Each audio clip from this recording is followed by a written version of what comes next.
My name is Erin Lindauer, and you're listening to A Life Without Struggle.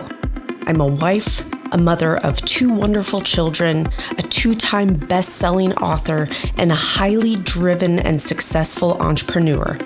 In my 17-plus year career as a mindset and health expert, I know what holds women back from a life you only dream about. Whether you're a CEO, a businesswoman, or executive, I started this podcast because I have been where you are, and I know you want and deserve more out of your life. I believe women are limitless. We just get lost along the way. The process to get you there is the topic and purpose of this podcast. When you understand what you want, you can truly step into a life without struggle. Welcome, and I'm so thankful you're here.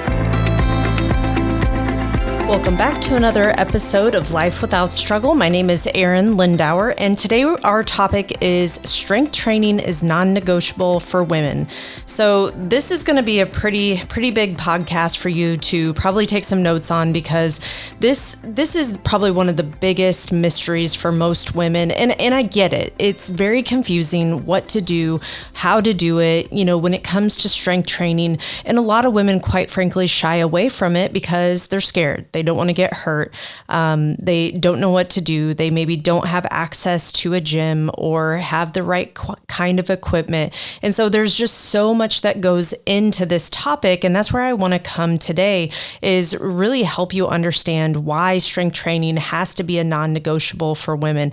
And here's what I want to call out. This isn't your cute pink and green and blue dumbbells, those 2, 3, 4 pound, even those 5 pound dumbbells are a disservice to what you actually need to do. Now, huge asterisks, everyone has to start somewhere, but we will progress. And that's the point of doing resistance training. And resistance training isn't just, cool, I'll do one workout here, I'll do another workout another week, maybe 2 this week. Oh gosh, it rained, so I'm not going to work out again. I mean, it has to be done consistently. And it's so interesting because so many women have asked me over the years, how did you become so comfortable in the gym? And here's the thing, I wasn't. I was a runner, and all I ever did was just run and run some more until I couldn't. And so even though I went to school for this, it truly wasn't something that I did on a regular basis until honestly probably about my mid-20s. And I realized hey, I can't keep running like I've run my entire life because I have 0 cartilage now behind my patella, but that is not a reason to not be able to do strength training or to do other things. But what's interesting is so many women will tell me, oh my gosh, I have arthritis in my knees. Erin, I have osteoarthritis. Yes, I understand what that means. So do I, right? All of us have arthritis. All of us have arthritis and degeneration of your spine. Hey, welcome to being an adult. This is part of it. And that doesn't mean that you don't do resistance training. This actually means why you should do resistance training. So this is non-negotiable because this is what's actually going to impact your overall metabolic health. And your metabolic health is one of the most important things that we can focus on as we age. But what happens? We lose lean tissue every single year that goes by that we don't create enough tension and resistance on the body. And this is why our United States / the entire world is really wasting away, because we're eating all of this garbage food that doesn't have the nutrients. We don't move our bodies. We don't have to hunt and gather and do things that are going to keep the tone, the muscle preserved on our body. And then don't get me started on protein, because, I could go off on protein for a hot minute, but I want to deep dive into what do you need to do? What is the focus of strength training? How the heck do I even do this? So one of the toughest things that I see happen with most women is all they want to do is this cardio or HIIT type of training, your Orange Theories, your F45s, your bar classes, your Pilates, your, all of these things. And here's the thing, all of this stuff can be done within reason. But if we're doing something over and over and over again, you have to ask yourself the risk versus reward. And if you're constantly jumping and moving your body, listen, when CrossFit first came to the scene, I just stared and blinked my eyes and was like, okay, cool. When you're 20, that's cool, but you're not going to be able to do this for the rest of your life. And a person who is obese, out of shape, that is one of the worst things that they can do. Yet we see people do it day in and day out. They get injured. And we're talking big injuries. We have had multiple clients over the years tell us they've broke their back, from doing CrossFit and things like this. And so again, there's risk versus reward. There's what's appropriate. The worst thing a woman can do is go and do one of those fitness classes where she's doing a million burpees, she's doing all these jumps, jumping up on things, just jumping in general. What you're doing is you're putting your body at risk. You're increasing your inflammation. Your cortisol's through the roof because these kinds of exercises are not what serve our body, and especially an aging body. And it's not something that you can do for the rest of your life. Just like my nutrition professor said, do not do a diet you can't do for the rest of your life. Don't do an exercise that you can't do for the rest of your life. Could probably fit in that category as well. And so we're always constantly asking ourselves risk versus reward. Should I do this? Should I not? So here's a really interesting thing that I saw in the gym literally today is I was on one of the row machines and I was just sitting there resting, getting ready for my next set. And I looked over and I almost jumped off of the machine because a woman had a Bosu ball. So a Bosu is one of those domed balls that then is flat on the top. So basically can make a platform. And she was standing on said Bosu with a barbell that she had 65 pounds on, and she was doing what I'm assuming she believes was an RDL, which is a Romanian deadlift, and she was going so low with this while standing on this Bosu. All I saw was disaster. First off, the second she fails on her form, she's going to fall. She's going to, do something to her back with how low she was going, slip a disc, just minor details. And I was so frustrated watching it because I was like, first off, why aren't the trainers saying something? Why aren't the trainers saying, yo, that's probably not safe. Hey, let's just keep 2 feet on the ground. And here's what an actual RDL's form should be. And that's like the owners of Lifetime should come in and say, hey, this is what you should be doing. Like you should be doing to keep your patrons safe, because some people just don't know what they don't know.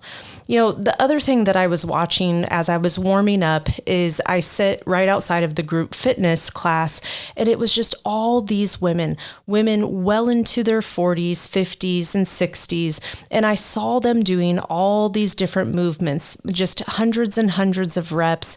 And I was like, I bet all those women just want to age really, really well. I bet all of those women just want to lose a little bit of body fat. I bet all of those women just want to be strong, have energy.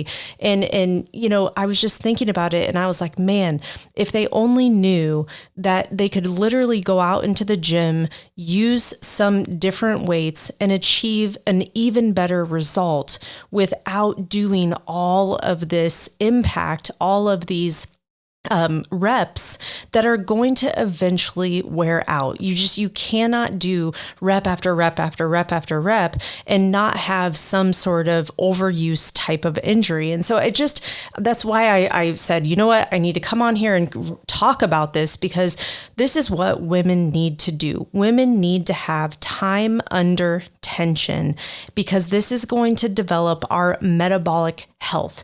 And what do I mean by metabolic health? How do you know if your metabolic health is good or not? And so this really comes back to knowing some of your numbers, understanding your insulin, understanding your insulin sensitivity. It's also understanding how much lean tissue you have on your body versus how much fat tissue you have on your body. For most women walking around out there here today, even women who are quote unquote skinny, most of them are a good 30 to 40+% body fat. Just most women walking out there. And that is not healthy. That is not metabolically stable. That is not what we want. And this is what puts you at high risk for type 2 diabetes, all the different metabolic diseases that are out there. And so, okay, cool. How do you combat this? How do you stay metabolically healthy? Is you keep and you put on lean tissue on your body. So if you are not doing what's called progressive overload in your training program, and now you may be like, Erin, I have no clue. How do I know if this is progressive overload? And that's a very, very drawn out answer that I could give you is there has to be rhyme and reason. There has to be reason for what you're doing in the gym. So are we focusing on strength? Are you trying to get stronger with the current program that you're doing? Or do you keep doing the same weights over and over and over again? Are you focusing on hypertrophy?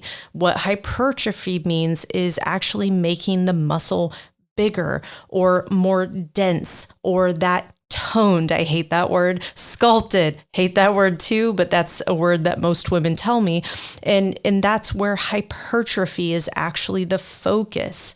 Or are you focusing on your metabolic health? Is that the focus of your workout? And so this is what you want to be thinking about. When I go to the gym, what is the reason? What is the purpose behind my workout? And so here's a huge asterisk to all of this is it's not about how much you sweat. It's not about how many splat points you get in that Orange Theory workout. It's not about how many calories you burn in that workout, okay?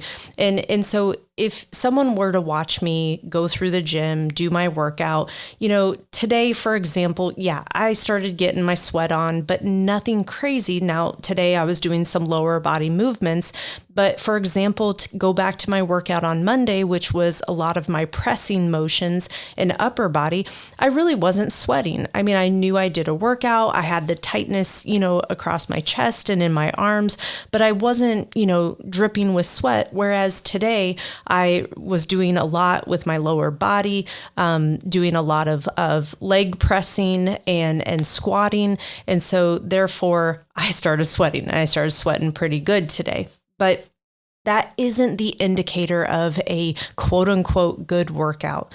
So we want to think about our workouts as boring.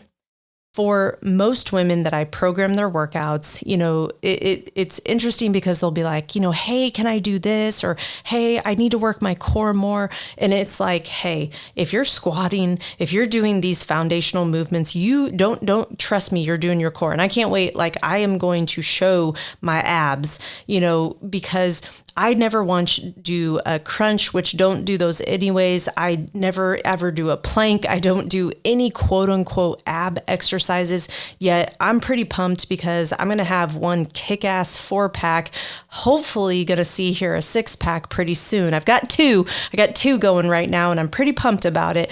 But the boring stuff is what works. The foundational pieces of a squat, some sort of squat type of pattern, some sort of deadlift or hinge pattern, some sort of pressing chest press, those are going to be things that need to always be in your workouts. And so here's the deal. We need to start somewhere. For some women, we absolutely need to start with some body weight movements. Those, 5-10 pound dumbbells are totally appropriate, and that's what we need to use. But then we have to progress. And here's the thing, you may only have a certain setup at home, and you either are going to need to invest in additional dumbbells. And how I would do it is I would buy the next set, wait a little bit, buy the next set, wait a little bit. Or if you're at a garage sale and you see, some dumbbells hanging around, snatch those suckers up for pennies on the dollar. But you can also catch really good sales, through Amazon, but weights are weights. They're going to cost a certain amount of money. And it is an investment for most people to get their gym set up. I highly recommend having some sort of a bench that can incline or go flat. And that is very, very helpful for a home gym. It just gives you access to doing a lot of different things, especially if that bench can incline. And then it doesn't necessarily need to decline. It's very, very rare that I have someone do anything that is on a decline, for example, but sometimes a bench will be able to do that. But you are going to want to progress. If you've been using 5s and 10s, it's time to start thinking about the 15, think about the 20, think about the 25. For most women, if they had dumbbells from 5 to 50, they're going to be able to do pretty much anything that we would want them to do, especially thinking of progressing and really, toning, strengthening the body, seeing that good hypertrophy. And so what I recommend is if you've got the space, you've got the room at home, and you like to work out at home, just put that in your mindset that, hey, I am going to need more weight, and that is actually a good thing. If you get to the point where you're like, man, I don't want to be buying any more pieces of equipment, I just don't have the space at home nor the desire, then you do want to think about getting some sort of gym membership. And I mean, you can spend anything you want on a monthly gym membership, anywhere from your $10 a month. A lot of the Planet Fitnesses, you can get it done. It just depends. Do you like that atmosphere or not? I personally like being in a better environment just with all things that I do. And so you want to start searching around different gyms that you feel comfortable, that you like the amenities, that you like the experience. I definitely enjoy going into higher end places. And that's where I'm naturally going to be drawn to, because I like having higher level conversations. I like being around people who are expansive and growth mindset. And so I'm always looking for, okay, what is that? And when you think about a place that you're going to be going multiple times per week, it needs to be convenient to some degree. And then it also needs to be an environment that you enjoy going into. Back when we had our private training facility, that was a lot of the things that we really focused on was, who did we want to be around? What were the conversations like? What was the atmosphere to be like? Being clean, that was something that was so, so important to us.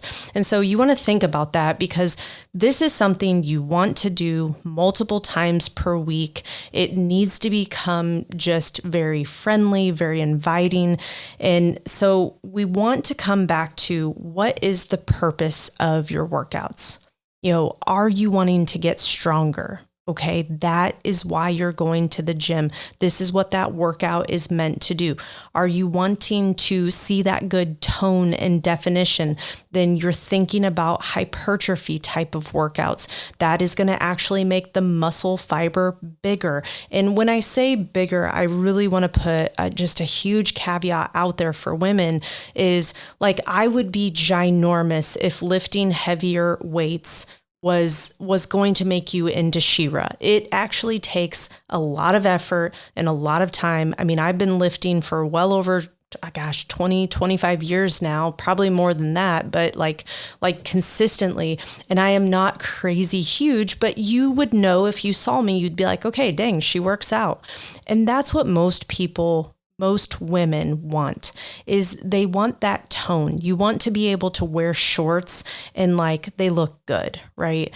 And it's it's just, there's a whole different feeling when you have your legs are toned, your arms are toned, especially as we're going into, some warmer months now. That there's no woman on the planet that doesn't love that.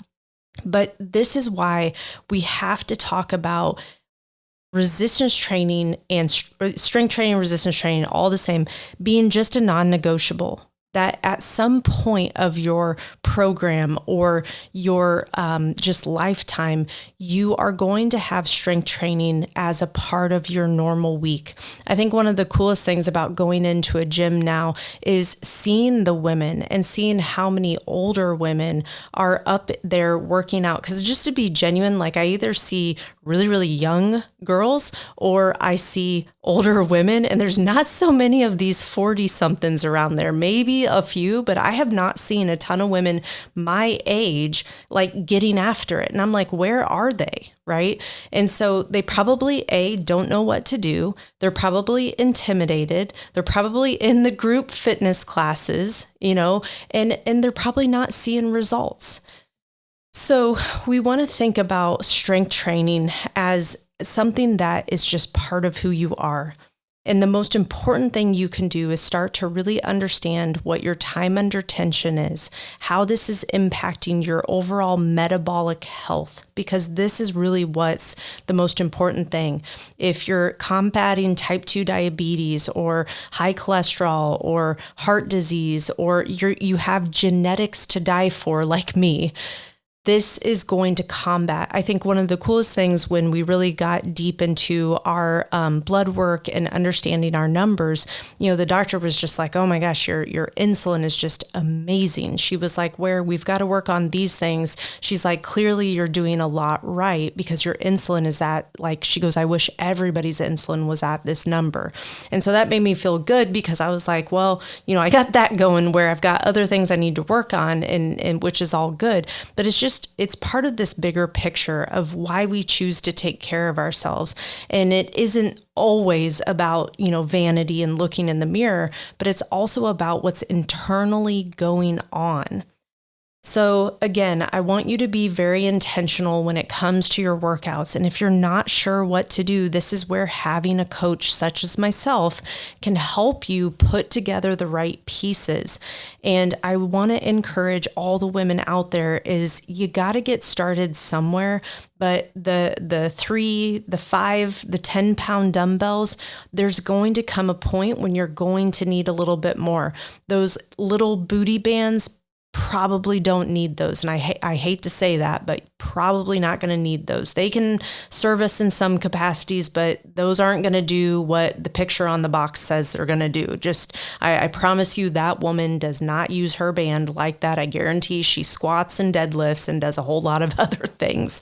So we want to really understand what are your goals from your actual workout. And it has to be progressive in nature. You can't keep having to start over because you can't stay consistent. That's never going to serve you, and it actually puts you at risk for injury when you're constantly stopping and starting, stopping and starting, stopping and starting.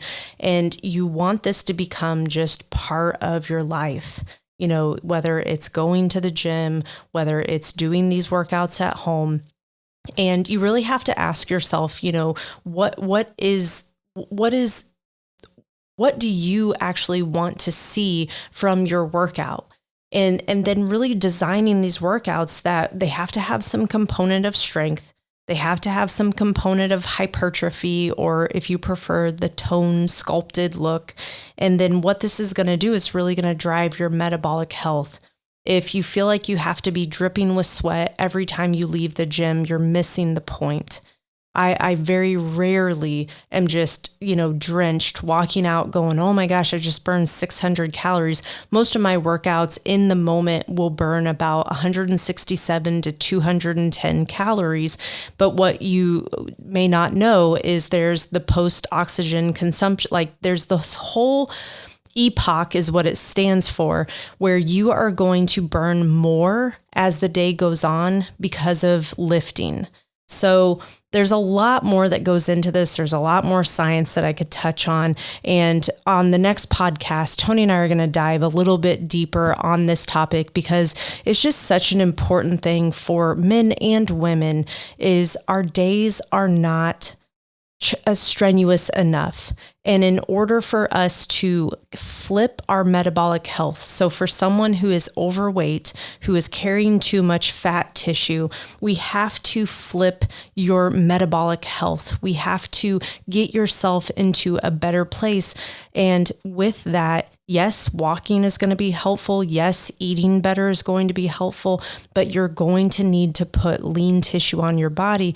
And this is how you can enjoy a few more splurges here and there. This is where, for myself personally, if I have a little something here or there, it's not going to impact me because I'm burning at such a higher rate anyways. Doesn't mean it's a free pass, but it gives you more flexibility because your metabolism is flexible. All right, shoot me any questions. You can hit me up on all socials. It's just Arin, Arin, Lindauer, Lindauer, and shoot me any questions. All right, strength training is non-negotiable.